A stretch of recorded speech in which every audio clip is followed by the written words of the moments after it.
Hi guys, let's talk about salmonella infection. So salmonella infections are diseases caused by the following salmonella. That's Salmonella typhi, Salmonella paratyphi, A, B, C, and D commonly causes enteric fevers. We also have Salmonella enteritis, which causes gastroenteritis. So today we are just going to look at typhoid fever. So this is a systemic disease caused by Salmonella typhi. That is, typhoid bacilli are shed in the feces of a symptomatic carrier or in the stools or urine of those with the active disease already. So transmission via contaminated food or water by direct contamination by feces or urine, flies from feces to food, healthy carriers who are food handlers, health personnel through inadequate hygiene when changing solid linen of patients who have typhoid, healthy carriers who can shed organisms for more than a year. So for the clinical features, these include high fever, headache, anorexia, weight loss, diarrhea, constipation, abdominal tenderness, changes in sensorium, splenomegaly, relative bradycardia, and rose spots. That's bleaching on lesions. So a high index of suspension for typhoid is required when investigating any patient with unexplained fevers. And investigations may include full hemogram, that is relative leukopenia, in relation to the fevers that the patient is having.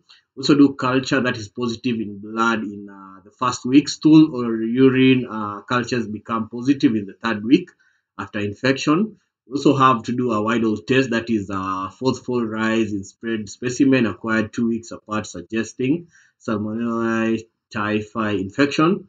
So rising titers of zero antigen are significant. So hence, only titers of zero antibodies of ratios 1 to 160 or more are significant. So the gold diagnostic standards should be isolation of the bacilli in the cultures.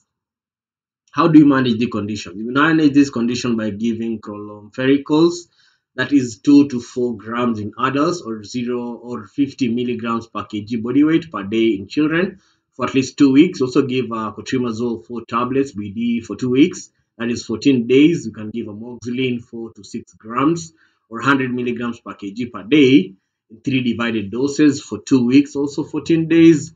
We also give ciprofloxacin 500 to 750 milligrams BD for 2 weeks, or ofloxacin 400, norofloxacin, and ceftriaxone 1 gram OD IV for 7 to 14 days.